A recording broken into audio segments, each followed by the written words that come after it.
Hello. सभी को मेरी तरफ से प्यार भरा नमस्कार। आशा करता हूँ सब अच्छे होंगे। मैं Rohit Kumar UC live channel से आपके लिए नई क्लास लेके आया हूँ। जैसे कि आपको आइडिया है कि हमने एक सीरीज़ स्टार्ट की हुई है जिसमें हम एसएससी सीजीएल के जितने भी प्रीवियस है, जितने भी सालों में जो भी उसके जो चाहे वो जनरल साइंस के हों चाहे जनरल स्टडी, उन क्वेश्चनों को डिस्कस कर रहे हैं। तो ये जो सीरीज़ है ये आपके आने वाले एग्ज़ामों में बड़ा फ़ायदा पहुंचाएगी। तो आप हमारे साथ जुड़ें और इन जो सीरीज़ है, ये जो क्वेश्चन है, इनको लगाएं ताकि आपको एक आइडिया मिल जाए कि पेपर किस हिसाब से रहता है और आपकी तैयारी कैसी चल। तो आज का डिस्कशन स्टार्ट करते हैं। ये इम्पोर्टेंट क्वेश्चन है। मैं आपसे फिर यही कहूँगा कि हमारे साथ यूसी लाइव चैनल के साथ जुड़कर अपनी तैयारी को कंटिन्यू करें। चलिए स्टार्ट करते हैं। तो पहला क्वेश्चन है आपकी स्क्रीन पे। कहा गया है कि जो मदर टेरेसा के बाद शांति पुरस्कार किसको मिला। भारत में शांति पुरस्कार किसको मिला? तो वो थे कैलाश सत्यार्थी। ठीक है जी, जो कैलाश सत्यार्थी थे, इनको जो नोबेल प्राइज मिला था वो मिला था इन दी फील्ड ऑफ, हमारे पास पीस की फील्ड में मिला था। पीस की में फील्ड में इनको नोबेल प्राइज दिया गया था 2014 में। तो ये जो कैलाश सत्यार्थी साहब हैं, इनको 2014 में नोबेल पुरस्कार दिया गया था, शांति का नोबेल पुरस्कार दिया गया था। और इनके साथ पाकिस्तान की एक महिला थी जिनका नाम था मलान मलाला मलाला यूसुफजई। यही लाना यूसुफ, ये कहाँ की थी? ये पाकिस्तान की थी। इनके साथ इनको दोनों को, एक कैलाश सत्यार्थी थे जो भारत के थे और मौलाना यूसुफजई जो थी वो कहाँ की थी? पाकिस्तान की थी। इन दोनों को कंबाइन में नोबेल पुरस्कार दिया गया था, शांति का पुरस्कार मिला था। और ये जो सत्यार्थी जो साहब हैं, ये क्या है? ये हमारे पास चिल्ड्रन एक्टिविस्ट है। तो चिल्ड्रन जो हमारे पास, जो बच्चों के बारे में, उनके राइट्स के बारे में जो बताते हैं या जो उनके ऊपर काम करते हैं, तो ये एक्टिविस्ट है। ठीक है जी। और इनके द्वारा एक आंदोलन चलाया गया और ये किस चीज़ के फाउंडर है? तो हमारे पास ये है बचपन बचपन बच्चों आंदोलन। कौन? बचपन बचपन बच्चों आंदोलन।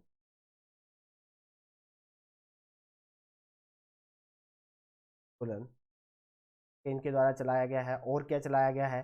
जो global March against the child labour, कि जो ग्लोबल मार्च चलाया गया है, जो चाइल्ड लेबर जो रखी जाती है फैक्ट्रीज में। और इनके द्वारा जो global campaign for the education, जो बच्चों के लिए एजुकेशन होनी चाहिए नेशनल लेवल पे, तो इंटरनेशनल लेवल पे इनके द्वारा ये प्रोग्राम चलाए गए हैं। और इनको जो शांति पुरस्कार है, मदर टेरेसा के बाद ये पहले भारत में जिन्हें शांति पुरस्कार मिला है पीस के फील्ड में। नेक्स्ट पॉइंट देखते हैं।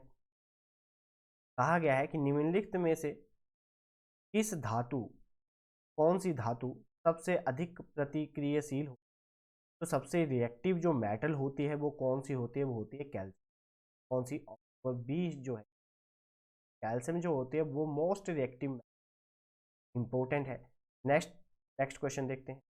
कहा गया है कि जो हमारे पास इंटरनेशनल डे ऑफ फॉरेस्ट 2022 मनाया गया, जो हमारे पास इंटरनेशनल डे ऑफ फॉरेस्ट कब मनाया जाता है? 21 मार्च को मनाया जाता है। तो इस बार की जो थीम थी वो क्या थी? इस बार की जो उनके द्वारा जो थीम, जागरूकता जो बढ़ाने के लिए जो इन्होंने एक थीम दी थी, वो क्या थी? वो थी forest and sustainable production and consumption. ठीक है जी। ऑप्शन नंबर जो बी है कि वन और टिकाऊ उत्पादन और खपत।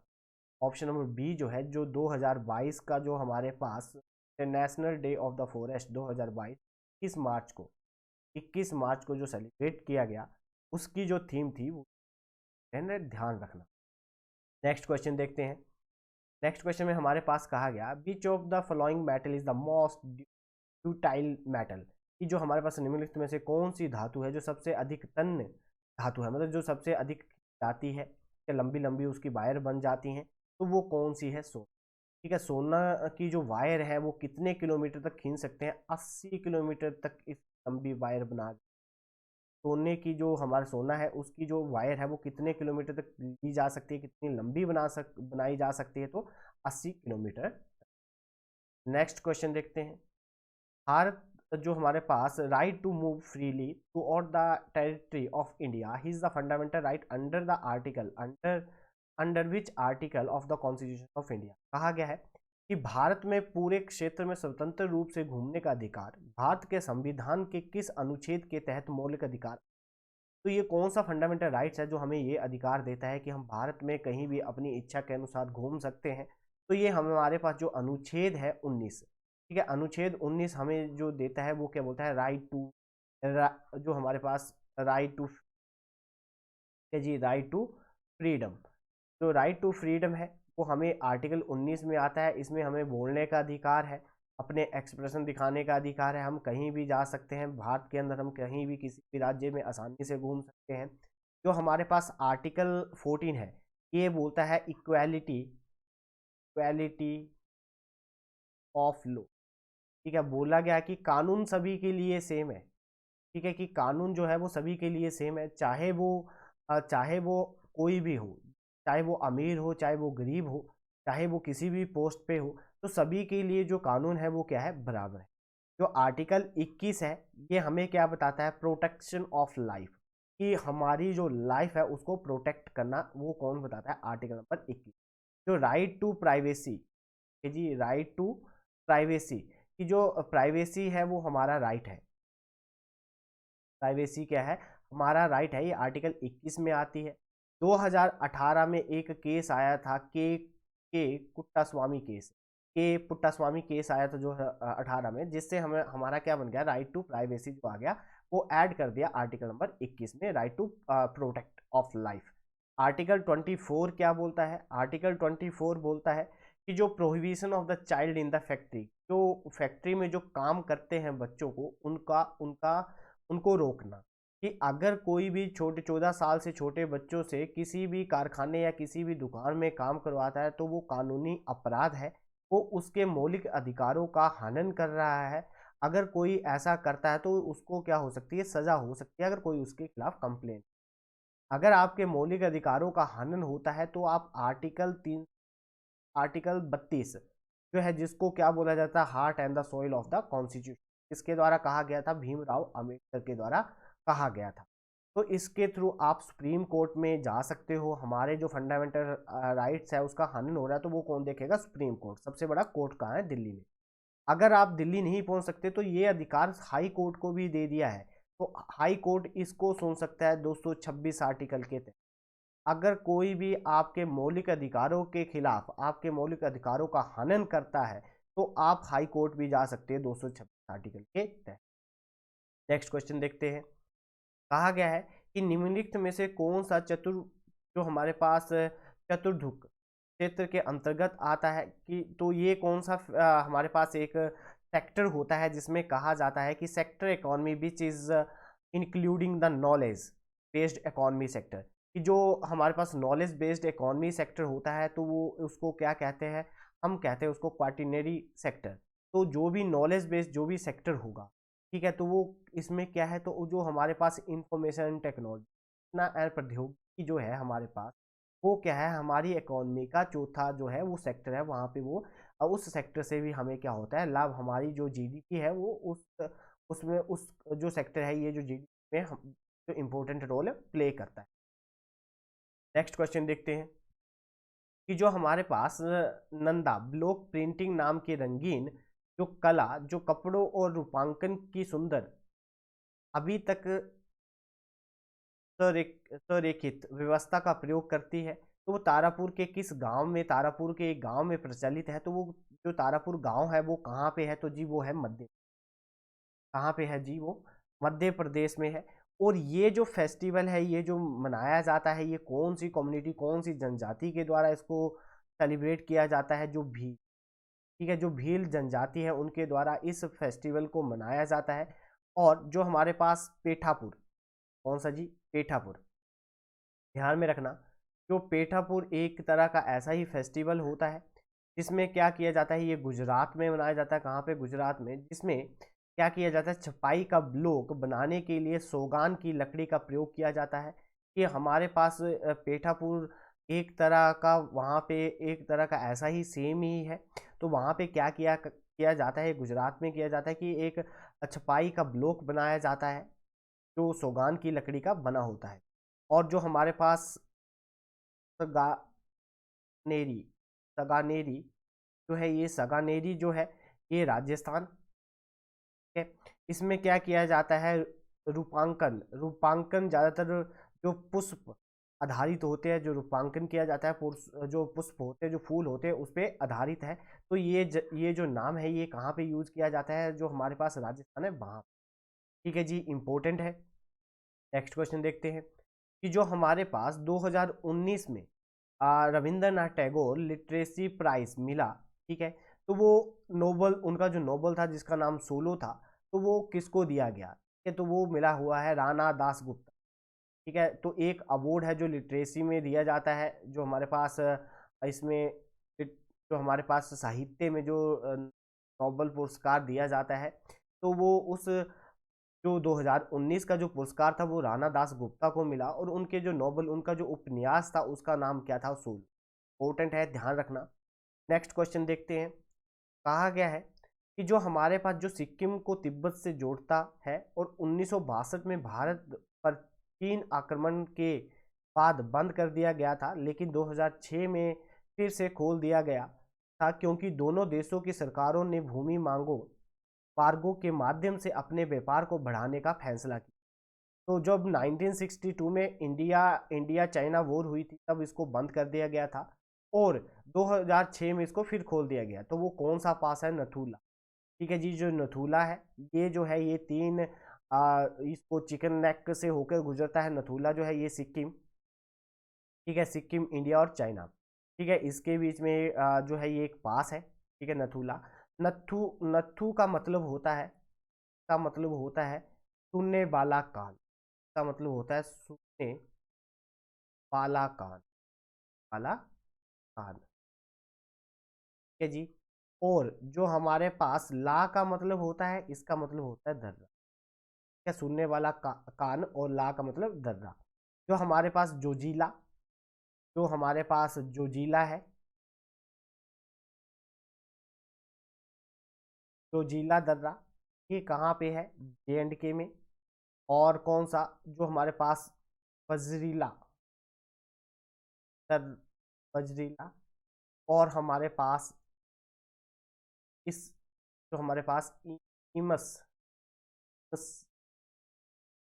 ये सारे के सारे जो दर्रे हैं ये कहाँ पे हैं, J&K में है, कश्मीर में है। जो लिपू लिपू लेक एक दर्रा है, वो कहाँ पे है, उत्तराखंड में है। कहाँ पे है वो, उत्तराखंड में। और जो हमारे पास एक और जो हमारे पास शिवकिला, कौन सा किला, किला दर्रा, ये कहाँ पे है, हिमाचल प्रदेश किन्नौर, जो हिमाचल प्रदेश का जो किन्नौर डिस्ट्रिक्ट है वहाँ पे है। जहाँ पे सतलुज जो है एंटर करती है भारत में। तो शिवकिला दर्रा से भारत में एंटर करती है सतलुज, कहाँ से, तिब्बत है जी। और बारालाचा दर्रा है, वो भी कहाँ पे है, हिमाचल प्रदेश के जी। इम्पोर्टेंट है, ये सारे के सारे जो दर्रे हैं मैंने आपको बता दिए, इम्पोर्टेंट है, आप साथ साथ में नोट डाउन करते रहना। नेक्स्ट क्वेश्चन देखते हैं कि निम्नलिखित में से कौन मोहम्मद गोरी का गुलाम था।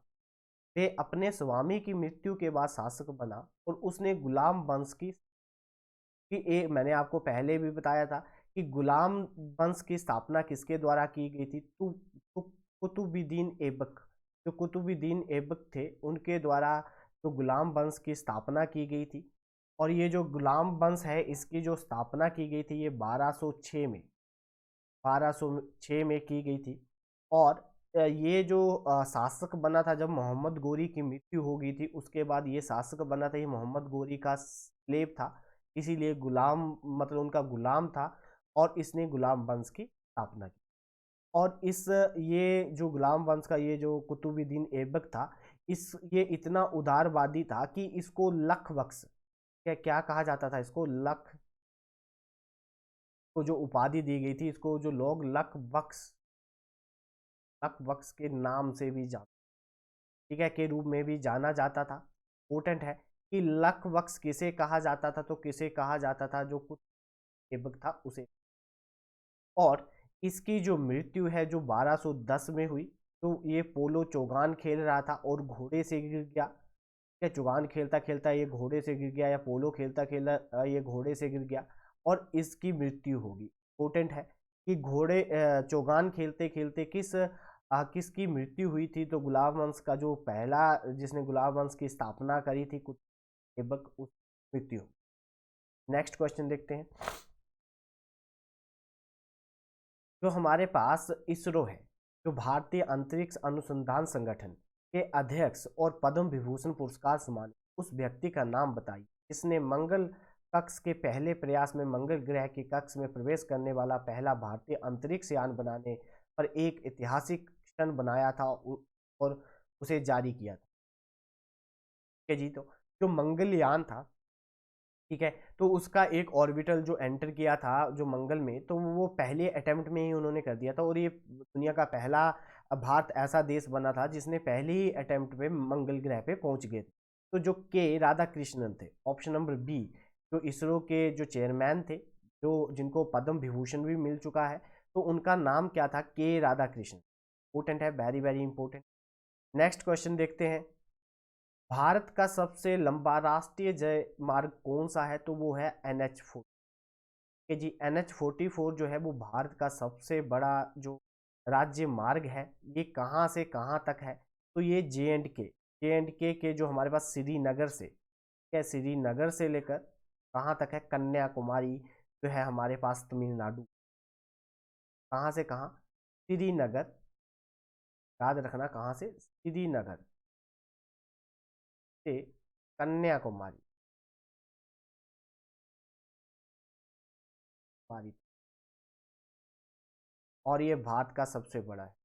जो हमारे पास ये है 27, जो हमारे पास राष्ट्रीय मार्ग जो राष्ट्रीय मार्ग है, नेशनल हाईवे है, राजमार्ग 27 है।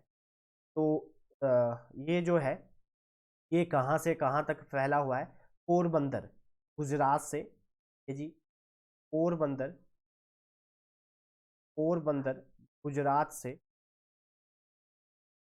जो हमारे पास सिलाच 4 जो है वो असम में है।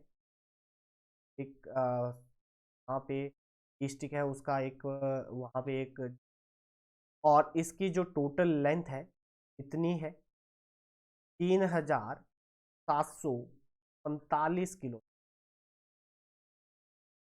और ये जो तमिलनाडु, एक सेकंड, जो हमारे पास इसकी जो लेंथ है वो 3507 किलोमीटर, 7 किलोमीटर। और इसकी है हमारे पास 3745 किलोमीटर है। और ये जो हमारे पास जो 44 है, ये भारत का, ये 10 राज्यों से होकर, 10 स्टेट से क्रॉस करके। और जो हमारे पास 53 है, जो हमारे पास नेशनल हाईवे 53, ये संगरूर, कहाँ से जी, जो हमारे पास संगरूर है, पंजाब, पंजाब से स्टार्ट होता है। और ये जो जाता है, ये हमारे पास पंजाब से स्टार्ट होकर अंकोला, जो अंकोला जगह है कर्नाटका, कहाँ पे है, कर्नाटका में है। और इसकी जो लेंथ है, ये जो नेशनल हाईवे है ये वाला है, इसकी जो लेंथ है ये है हमारे पास 2217 किलोमीटर।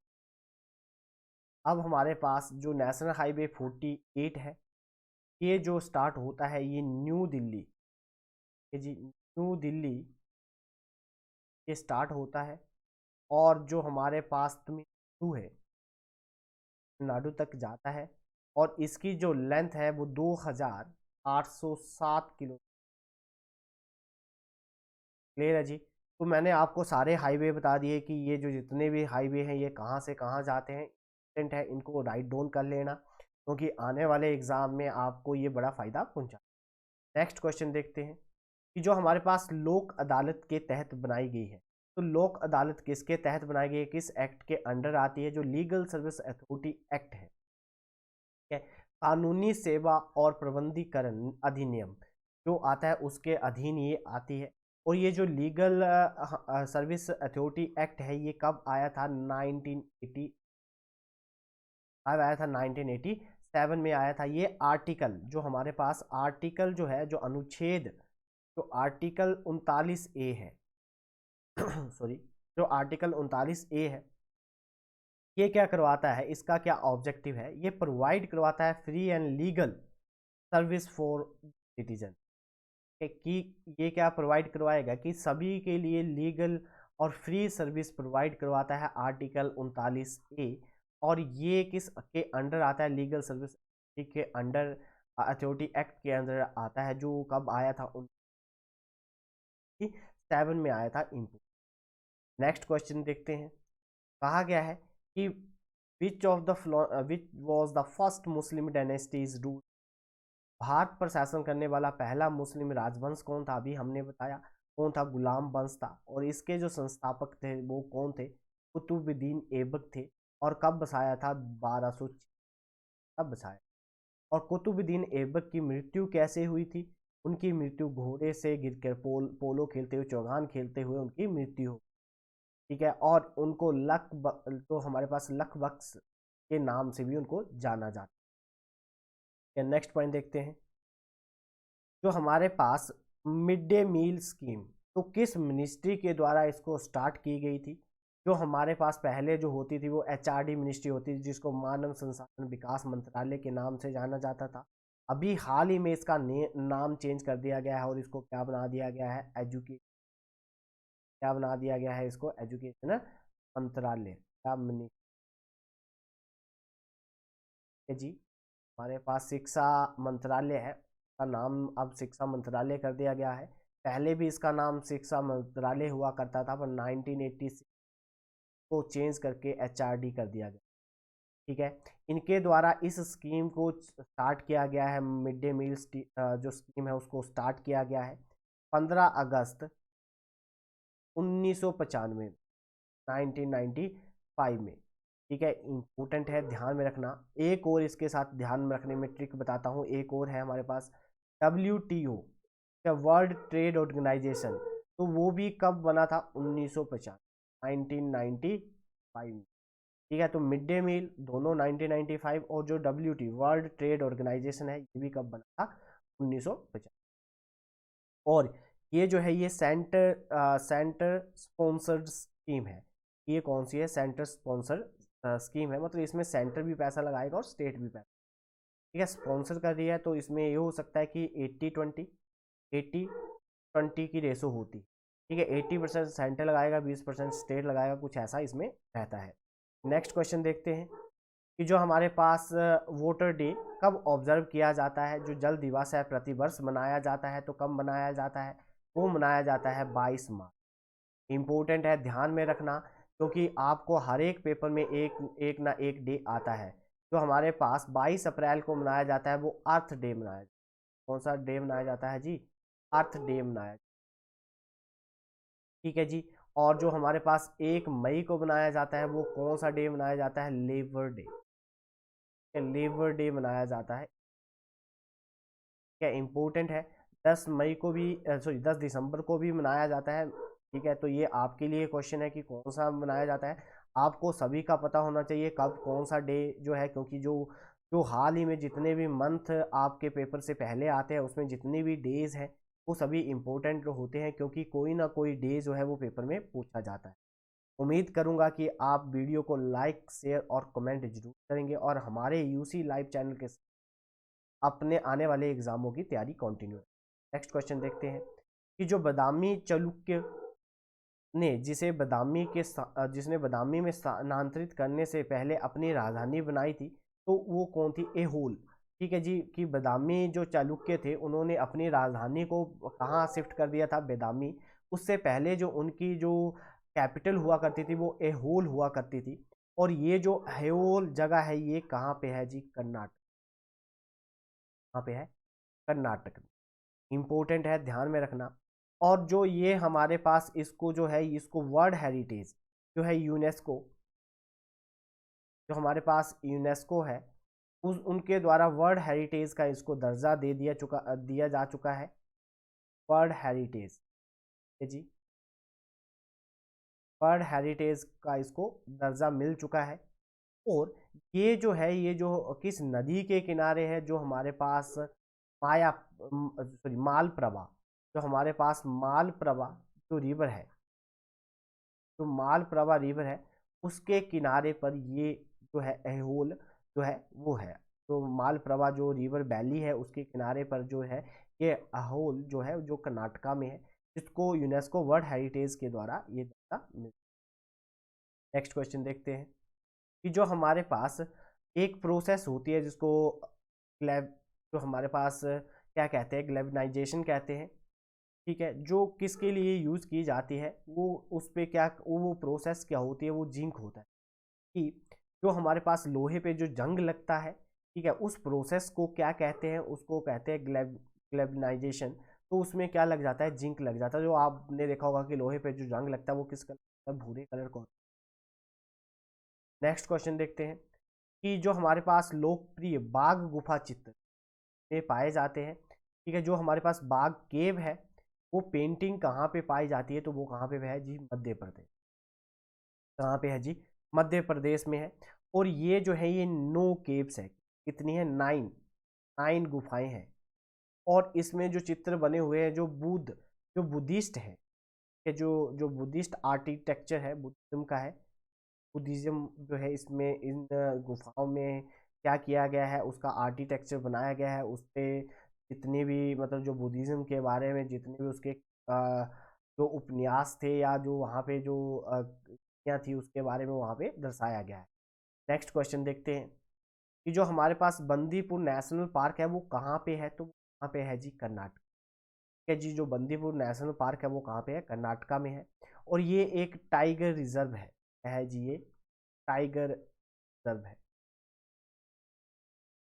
क्या टाइगर अभयारण्य है।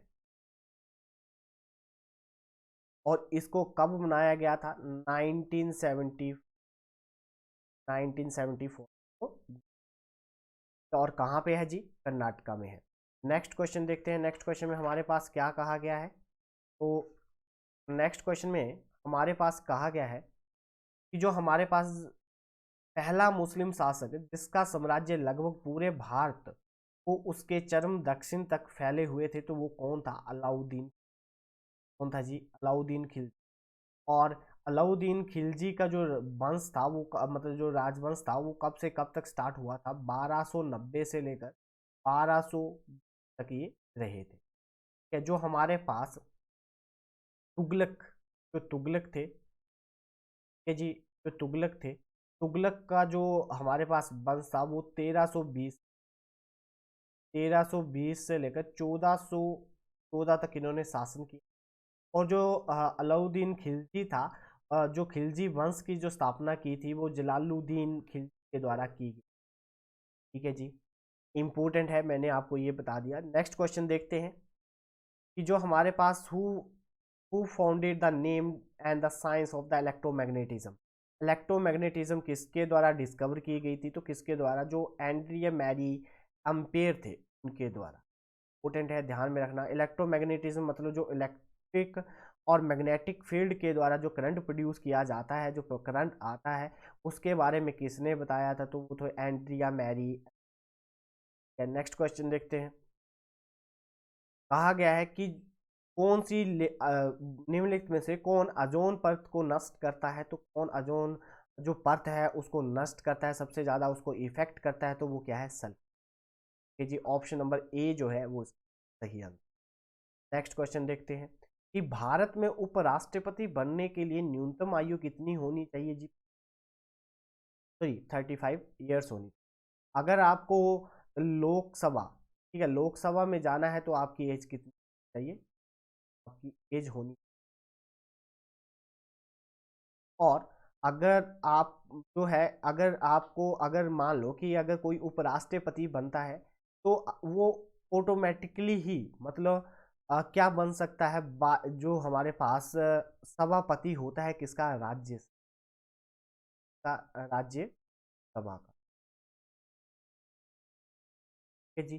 तो जो इसमें इलेक्शन नहीं होते हैं, देखो जो हमारे पास एक्स ऑफिसो बोलते हैं इसको, अगर कोई भारत का उपराष्ट्रपति बनता है तो वो ऑलरेडी ही क्या बन जाएगा, राज्यसभा का सभापति, चेयरमैन है वो बन जाएगा किसका, राज्यसभा। तो उसके लिए उसको मतलब ऐसा है कि अगर आप उपराष्ट्रपति बनते हो तो आप ऑटोमेटिकली क्या बन गए, सभापति बन गए किसके, राज्यसभा के। और जो हमारे पास उपराष्ट्रपति जो होता है इसके क्या होते हैं, जो हमारे पास इनडायरेक्ट इलेक्शन होते हैं। और जो हमारे पास ये जो उपराष्ट्रपति जी जो रहते हैं इनका जो शासनकाल होता है ये 5 वर्षों के लिए होता है। कितने वर्षों के लिए होता है, 5 वर्षों के लिए उपराष्ट्रपति चुना जाता है। और अभी हाल ही में जो उपराष्ट्रपति बने हैं वो कौन से नंबर के उपराष्ट्रपति बने हैं, 15th। ठीक है, और उनका नाम क्या है, जगदीश धनखड़। क्या 15वें उपराष्ट्रपति बने हैं, क्या नाम है उनका, क्या नाम है उनका, जगदीश धनखड़, जगदीश। और ये हमारे 15th उपराष्ट्रपति बने हैं। और जो हमारे प्रेसिडेंट बने हैं वो कौन से नंबर के बने हैं, तो प्रेसिडेंट हमारे जो बने हैं वो बने हैं 4। और वो कौन सी है, पहली वुमेन जो है, जो पहली ट्राइबल जो है वो क्या बनी है, हमारी राष्ट्रपति बने हैं और उनका नाम क्या है, द्रौपदी। ठीक है, इंपॉर्टेंट है, ध्यान में रखना। नेक्स्ट क्वेश्चन देखते हैं।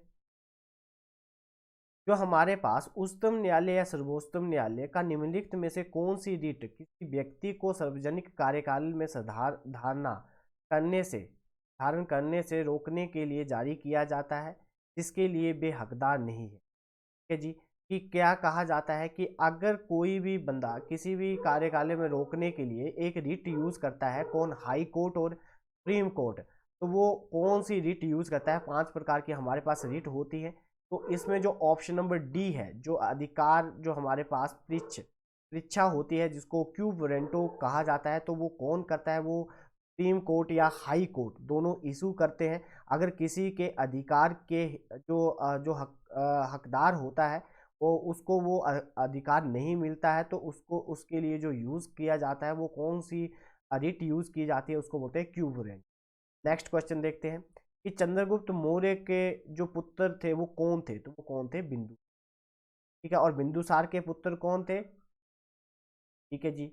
नेक्स्ट, जो अशोक ने कलिंग की वो लड़ी थी, वो कब लड़ी थी, 261 ईस्वी में, जिसके बाद उन्होंने क्या किया था, राजगद्दी छोड़ दी थी और बौद्ध धर्म को अपना लिया था क्योंकि उन्होंने इतना खून खराबा देख लिया जिसके बाद उनका मन नहीं कर।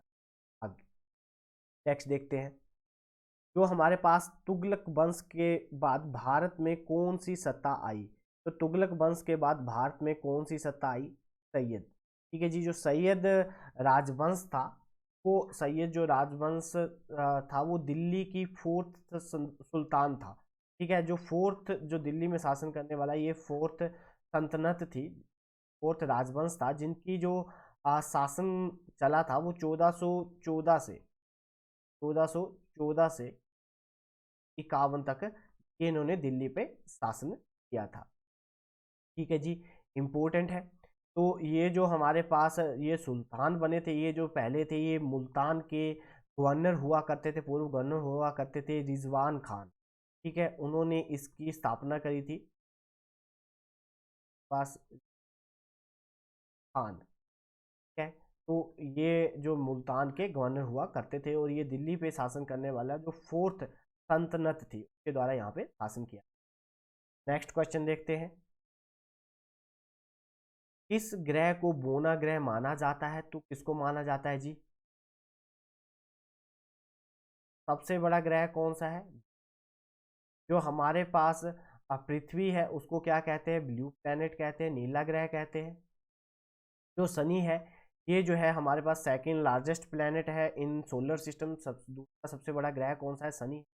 सबसे ज़्यादा जो उपग्रह है कि जी, जो उपग्रह है वो किसके हैं? शनि के हैं। कितने हैं? और उसके बाद किसके हैं? बृहस्पति के हैं। कितने हैं? 70। क्लियर है। नेक्स्ट क्वेश्चन देखते हैं। जो हमारे पास sandstone, which of the type, which type of rock, जो हमारे पास बालू पत्थर होता है वो किस प्रकार की चट्टानों से मिलता है? जो हमारे पास तलछटी की जो चट्टानें होती हैं वहां से ये पत्थर मिलता है। नेक्स्ट क्वेश्चन देखते हैं कि जो हमारे पास गेहूं एक प्रकार का क्या है? तो वो एक प्रकार की जड़ी बूटी। क्या है? एक प्रकार की जड़ी बूटी, पोटेंट है। नेक्स्ट क्वेश्चन देखते हैं। जो सांप, कछुआ, छिपकली और मगरमच्छ किस श्रेणी के जानवर है? तो वो किस श्रेणी के जानवर है? वो है हमारे पास सरीसृप। क्या? सरीसृप प्रकार के वो जानवर है जिन्हें हम क्या बोलते हैं? रिप्टाइल। नेक्स्ट क्वेश्चन देखते हैं। निम्नलिखित में से किस उपकरण का प्रयोग मृदा जल तनाव को मापने के लिए किया जाता है? तो अगर कोई भी भूमि है, अगर उसमें पानी है तो उसको मापने के लिए किस इंस्ट्रूमेंट का यूज किया जाता है? उसको बोलते हैं टेंसोमीटर। क्या बोलते हैं उसको? टेंसनोमीटर। ऑप्शन नंबर डी जो है इसका सही आंसर। उम्मीद करता हूं कि आप वीडियो को शेयर, लाइक और जरूर करेंगे और हमारे यूसी लाइव चैनल अपनी तैयारी को। नेक्स्ट देखते हैं। बल के एसआई इकाई क्या है? तो जो हमारे पास एसआई इकाई होती है बल की, वो क्या रहती है? वो होती है हमारे पास फोर्स के हमारे पास यूनिट क्या होते हैं? तो वो होते हैं न्यूटन। जो हमारे पास पास्कल होते हैं ये होते हैं प्रेशर के। इसके यूनिट होते हैं जी प्रेशर के। और जो हमारे पास दाब होता है में बोले तो क्या? और जो हमारे पास वाट होते हैं मतलब पावर, पावर होती है हमारे पास शक्ति के जी। जो हमारे पास शक्ति क्या होते हैं? पावर होते हैं। और जो हमारे पास ये न्यूटन होते हैं, फोर्स एफ फिजिकल टू क्या होता है? एम, मास इनटू में एक्सेलरेशन। ये न्यूटन का सेकंड लॉ। क्लियर है जी। नेक्स्ट पॉइंट देखते हैं। निम्नलिखित में से कौन एक खराब तापीय चालक है कि जिसमें से जो है वो थर्मल बैड कंडक्टर है, मतलब जो हीट इजीली पास नहीं होती है, मतलब अपने में इंसुलेटर बोला जाता है, मतलब अपने में से पास नहीं होने देता। ठीक है। और सबसे अच्छा जो कंडक्टर है वो जो हमारे पास चांदी, सिल्वर जो होती है वो बेस्ट क्या होता है? कंडक्टर होता है। बेस्ट कंडक्टर होता है हीट एंड, जो हमारे पास हीट और जो हमारे पास इलेक्ट्रिसिटी होता है उसका बेस्ट कनेक्टर होता है। बस सारे सभी के सभी बेस्ट कनेक्टर है। Bad connector of heat and electricity क्या होता है? ग्लास होता है। ऑप्शन नंबर तो इसका। नेक्स्ट क्वेश्चन देखते हैं। कहा गया है कि कंप्यूटर में परमानेंट डाटा को स्टोर करने के लिए किस चीज़ का प्रयोग किया जाता है? मतलब उसे क्या कहते हैं? जो परमानेंट मेमोरी होती है उसे कहते हैं। इसका मतलब क्या होता है? रीड ओनली फॉर्म क्या होती है? Read only memory. Next question देख। जो रस्टिंग होती है, जंग लगना, वो किसकी वजह से होती है? जो ऑक्सीडेशन रिएक्शन होती है, सॉरी जो रिडॉक्स रिएक्शन होती है, जो हमारे पास ऑक्सीडेशन एंड रिडक्शन दोनों। ठीक है। तो हमारे पास रिडॉक्स रिएक्शन जो होता है वो किस उसकी वजह से क्या होता है? जंग लगता है। ऑप्शन नंबर जो हमारे पास that is the. Next question देखते हैं। निम्नलिखित में से कौन सा एक केटाइन, तो कौन सा एक केटाइन नहीं है? सल्फेट जो है आइन है। क्या? जो सल्फेट होता है उस पर 2 नेगेटिव होता है। सल्फेट का फॉर्मूला पे 2 नेगेटिव चार्ज होता है। जो हमारे पास केटाइन होते हैं पे पॉजिटिव। जो एल्यूमिनियम आइन होता है, एल्यूमिनियम उस पे 3। कॉपर जो होता है उस पे 2 पॉजिटिव होता है और कॉपर पे 1 पॉजिटिव आ सकता है। और जो हमारे पास जिंक होता है, क्या इस पे भी क्या आता है? तो ये 2 इलेक्ट्रॉन अपने लूज। क्लियर है। नेक्स्ट पॉइंट देखते हैं कि इसमें कहा गया है कि जो हमारे पास स्मोक होता है उसमें कौन कौन से कंपोनेंट नहीं होते? उसमें कौन सा कंपोनेंट नहीं होता? तो क्लोरीन, जो क्लोरीन ऑक्साइड होते हैं वो उसमें। जो हमारे पास स्मोक होता है उसमें कौन सा घटक नहीं होता है? तो क्लोरीन ऑक्साइड नहीं होता। सल्फर ऑक्साइड उसमें होती है, नाइट्रिक ऑक्साइड भी उसमें होती है। जो वोल्टाइल ऑर्गेनिक कंपाउंड होते हैं, बाष्पीय कार्बनिक यौगिक होते हैं, वो भी प्रेजेंट होते हैं। तो उसमें से क्या चीज़ नहीं होती है, दैट इज ऑप्शन जो है इसका सही आंसर। नेक्स्ट क्वेश्चन देखते हैं। निम्नलिखित में से किस संस्था को बदलने के लिए नीति आयोग का गठन किया गया था? तो उसने किसको चेंज किया था? तो जो प्लानिंग कमीशन हुआ करता था उसको चेंज कर दिया और क्या बना दिया गया, क्या बना दिया गया उसका, नीति आयोग। नेक्स्ट क्वेश्चन देखते हैं। नेक्स्ट क्वेश्चन क्या कहा गया है? सबसे जो inventing the first working laser, तो लेजर का आविष्कार किसके द्वारा किया गया? जो पहले काम करने वाली लेजर का आविष्कार किसके द्वारा किया गया? TH मैन जो थे, मैमन, जो TH मैमन थे, उनके द्वारा इसका आविष्कार किया गया था। ऑप्शन नंबर सी।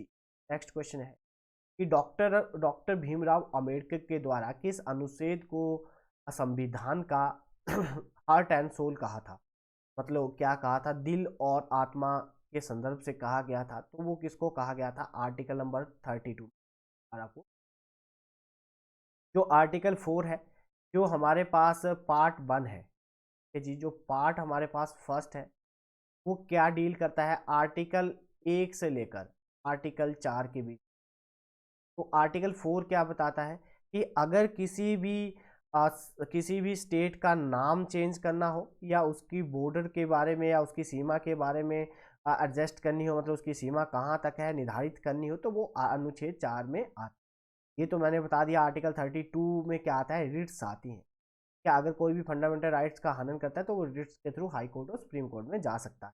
और आर्टिकल 28 में क्या आता है कि जो हमारे पास मिनोरिटी क्लासेस हैं, वो अपने इंस्टीट्यूशन को रन कर सकती हैं, मतलब वहाँ पे अपने इंस्टीट्यूशन को चला सकती हैं, अपने जो है अपने धर्म के बारे में उनको बता सकती हैं। तो वो आर्टिकल 28 में आता है।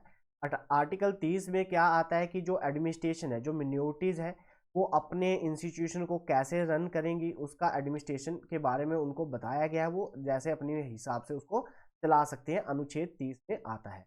नेक्स्ट है हमारे पास, नेक्स्ट क्वेश्चन देखते हैं। निम्नलिखित में से जो हमारे पास जो provision need to the special majority in the parliament, अगर निम्नलिखित में से किस प्रावधान को संसद के विशेष बहुमत की आवश्यकता होती है? अगर हमारे किसी भी मौलिक अधिकार को चेंज करना है तो हमारे पास पार्लियामेंट में उस चीज़ को पास किया जाएगा, और उसमें जो मेजोरिटी होगी, जिस तरफ मेजोरिटी होगी तभी उसको पास किया जा सकता है। नेक्स्ट क्वेश्चन देखते हैं कि जो हमारे पास अधिनियम था ईस्ट इंडिया कंपनी का, जिसमें ट्रेड मोनोपोली जो एंड कर दी गई थी, वो कौन सा था? तो चार्टर्ड एक्ट 1813 वाला। अब मोनोपोली क्या हुआ करता था कि मोनोपोली एक तरह का व्यापार, ठीक है, जो हमारे पास कंपनी को एक अधिकार दे रखा था व्यापार करने का। अगर कंपनी भारत के साथ अगर चाय बेचती है या मसाले बेचती है, ठीक है, अगर चाय के साथ भारत के साथ, अगर चाय का व्यापार भारत के साथ अगर ईस्ट इंडिया कंपनी करती है, तो वो ईस्ट इंडिया कंपनी ही कर सकती है, उसके साथ और कोई कंट्री कर सकती है। बट इस चार्टर्ड एक्ट में दो बातों का विशेष ध्यान रखा गया, तो वो खत्म नहीं की गई थी। एक, चाइना के साथ जो व्यापार होता था, जो चीन के साथ ब्रिटिश व्यापार करते थे, उसको खत्म नहीं। और जो चाय का व्यापार था भारत के साथ करने पर, वो सब अभी किसके अंडर था? ब्रिटिश कंपनी के अंडर ही था। इस पे मोनोपोली की सेम थी। बाकी चाहे वो जिस मर्जी का व्यापार हो, उसको उन्होंने खत्म कर दिया था। चाहे वो मिसालों का व्यापार हो, चाहे वो कॉफ़ी का व्यापार हो, तो किसी भी चीज़ का व्यापार हो तो उसको अब कोई भी देश जो है वो भारत के साथ कर सकता। जो चार्टर्ड एक्ट 1833 था, इसमें ये सब कैंसिल कर दिया, पूरी तरह से मोनोपोली को खत्म कर दिया था 1800। जो हमारे पास पिट्स इंडिया एक्ट था, इस एक्ट के अनुसार जो था वो जो हमारे पास बंगाल था, उसमें ड्यूल गवर्नमेंट लाई गई, ठीक है, दोहरी शासन, दोहरी सरकार, ड्यूल गवर्नमेंट का by Pitt's India act.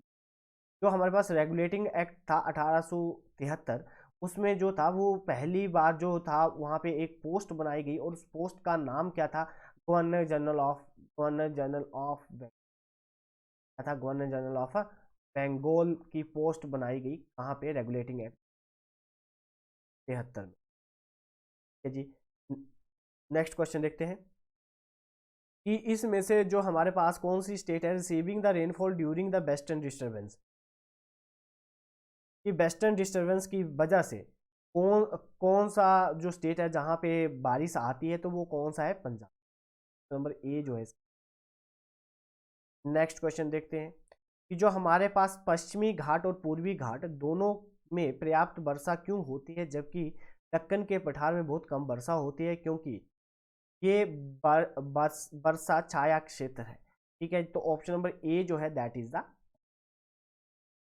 Next question देख, जो कोशिकाओं के निम्नलिखित में से किस भाग को जो हमारे पास पाइरूविक अम्ल कार्बन डाइऑक्साइड जल और ऊर्जा से टूट जाता है, तो उसको क्या कहते हैं? माइट्रोकोडिया। माइट्रोकोडिया ऑप्शन नंबर जो है that is the right. Next question देखते हैं कि जो हमारे पास पादप कोशिका भित्ति मुख्यतः किससे बनी होती है? तो वो किससे बनी होती है? के जो लिपिड होते हैं उससे बनी होती है। ऑप्शन नंबर ए। ठीक है, जो हमारे पास प्लांट सेल वॉल होती है the mainly is composed bye lipid. Option number A that is the right answer. Next question देखते हैं कि पावर के यूनिट क्या होते हैं? वाट होते हैं, अभी बताएं। जो हमारे पास 1 हॉर्स पावर होते हैं, क्या एक घोड़े की जो कैपेसिटी होती है, जो पावर होती है, जो उसकी शक्ति होती है, वो कितनी होती है? 746 वाट होती है। ठीक है जी। और जो हमारे पास एक जो 1 किलो वाट आर जो यूनिट होते हैं वो एनर्जी के होते हैं, उसकी वैल्यू होती है 3.6 इंटू 10⁻⁶। और जो जूल हमारे पास यूनिट होते हैं, ये किसके होते हैं? एनर्जी के यूनिट होते हैं। क्या के यूनिट क्या होते हैं? जूल। ये एसआई यूनिट होते हैं हमारे पास। और जो सीजीएस यूनिट होते हैं वो होते हैं अर्ग। और न्यूटन जो यूनिट होते हैं, ये किसके होते हैं? बल के होते हैं। और जो हमारे पास ये होते हैं एसआई यूनिट बल के, और सीजीएस यूनिट जो होते हैं बल के, वो होते हैं डाइन। क्या होते हैं? डाइन। ठीक है जी, डाइन जो होते हैं वो इसके सीजीएस यूनिट होते हैं। और 1 न्यूटन की वैल्यू कितनी होती है? 10⁻⁷ डाइन। 10⁻5 डाइन। और 1 जूल की वैल्यू कितनी होती है? 10⁻7 अर्ग। क्लियर है। और 1 हमारे पास अगर 1 किलो वाट है, किलो वाट का मतलब होता है 10⁻3 वाट। अगर हमारे पास 1 मेगावाट है, बोला होता है कि ये इतने मेगावाट का हाइड्रो पावर प्रोजेक्ट है, तो इसका मतलब होता है 10⁻6। मेगा का मतलब 10⁻6। अगर गीगा की बात करूं तो 10⁻9। अगर लिखा हो 1 गीगावाइट, 1 गीगावाइट का मतलब 10⁻। नेक्स्ट क्वेश्चन देखते हैं। नेक्स्ट क्वेश्चन में कहा गया है निम्नलिखित में से कौन सा कोयले का प्रकार नहीं है? तो कौन सा नहीं है? ये जो हमारे पास ऑप्शन डी साइड्रेराइट जो है, ये कोयले का प्रकार नहीं है। तो ये किसका और होता है? ये होता है आयरन का होता है ये जी। आयरन, आयरन का प्रकार होता है।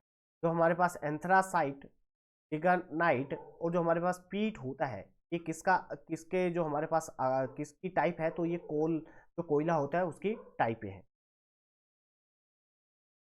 नेक्स्ट क्वेश्चन देखते हैं। जो कोहरा बादल धुंध के उदाहरण है, तो जो हमारे पास fog cloud mist are the example of aerosol. Aerosol का मतलब होता है कि जहाँ पे हमारे पास पानी, हवा में पानी के जो पानी की मात्रा होती है वो ज़्यादा होती है, उसको क्या बोलते हैं? एयरसोल बोलते हैं। ठीक है, ऑप्शन नंबर ए जो है that is the right answer. क्या उम्मीद करता हूँ कि आपको ये वीडियो अच्छी लगी होगी। आप वीडियो को ढेर सारा प्यार देंगे, चैनल को सब्सक्राइब करेंगे, वीडियो को शेयर और कमेंट और लाइक जरूर। तो आज की क्लास हम यहीं पे ऑफ करते हैं। धन्यवाद।